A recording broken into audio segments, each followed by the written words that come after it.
Dr. Oz is saying and doing Dr. Oz things. Here he is at it again. I feel that this is really pernicious. This didn't get as much play as it should have gotten. I mean, it has 750,000 views on Twitter.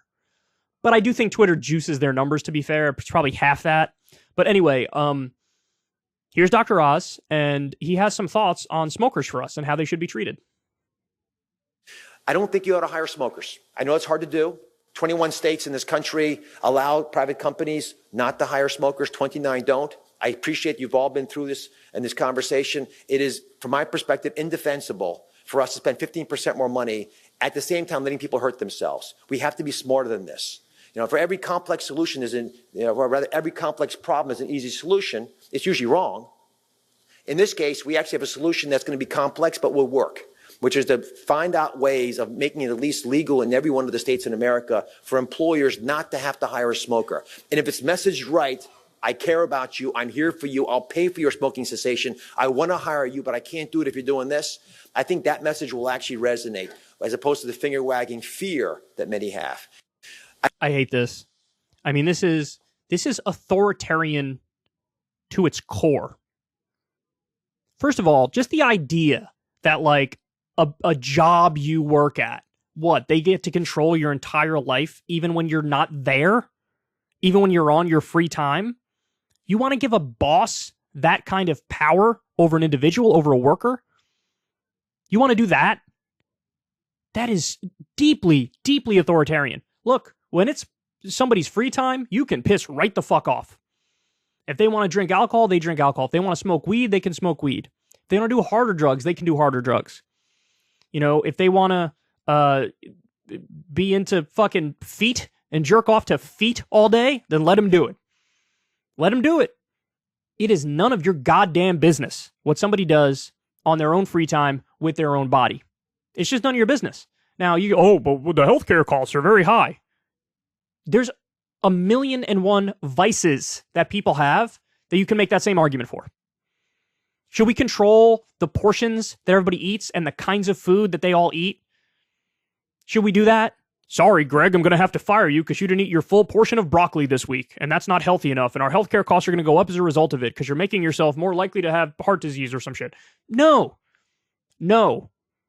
See this, and by the way, this is a consistent problem with conservative thinking and libertarian thinking, is that they'll often talk about the dangers of big government and the nanny state and how they're going to try to control your life and take away your freedom.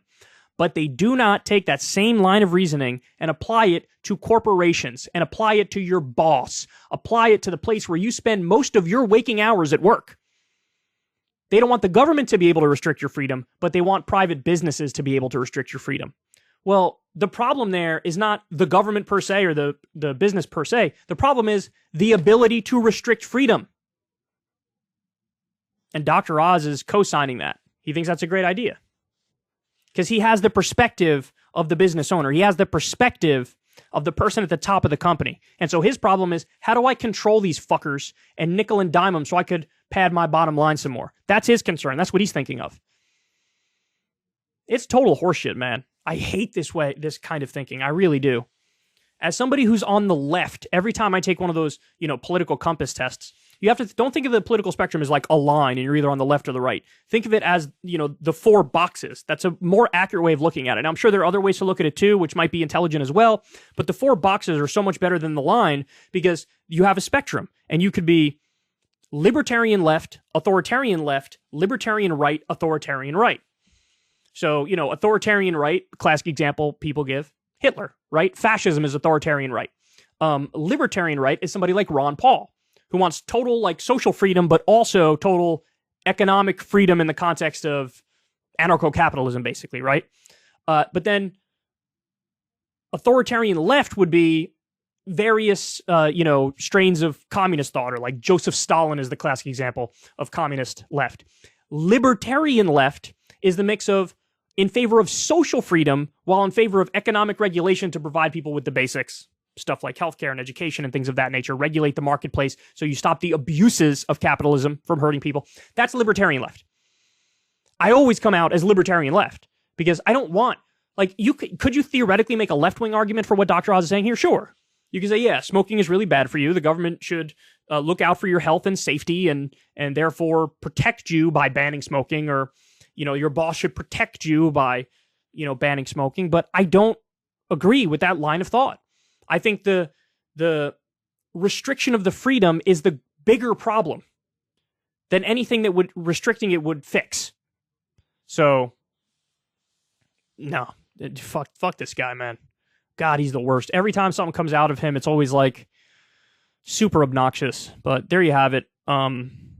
Dr. Oz wants to ban smokers from the workforce. Damn, and did he call for a nationwide law on that? I don't know if I heard that exactly, but he clearly wants businesses to be able to, on their own, at the very least, fire smokers. But a nationwide law? I mean, that's a weird roundabout way to try to just ban smoking, which again is authoritarian. Tobacco is terrible for you, it really is. But alcohol is also horrendous for you. And we tried prohibition, it didn't work, and it wasn't a good idea, and as a matter of principle, it was terrible. Well, he wants to give it a shot with tobacco. Incredibly stupid. All right, guys, that's the show. I love y'all. Do me a favor if you're watching on YouTube, like and subscribe and click the bell so when a video drops, you know about it right away. Got to try to defeat this algorithm, which has been keeping us down for a really long time.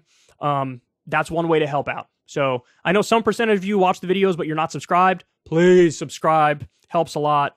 There might come a day, maybe in the year 2076, where I'll finally get over 1 million subscribers, but I doubt it. I guess we'll find out eventually, right? So like and subscribe. And then also, if you haven't checked out the show on the various podcasting outlets yet, check it out because we just started posting it over there. If you want to listen to the full shows instead of the individual clips. And a big thank you, as always, to the Patreon supporters and to the Substack supporters. And if you want to support this show, you can go ahead, look in the video description box and almost any of the YouTube videos. You will see the link and hook a brother up over there. I love you guys. I'll talk to you soon. Peace. Ever since Adpocalypse, when YouTube defunded all independent news and politics overnight, we haven't trusted them. We know they can pull the rug out from underneath us at any time. If you enjoy this content, please consider tipping $1 or $2 per month on the Secular Talk Patreon. Link in the video description box below. Thanks for your support.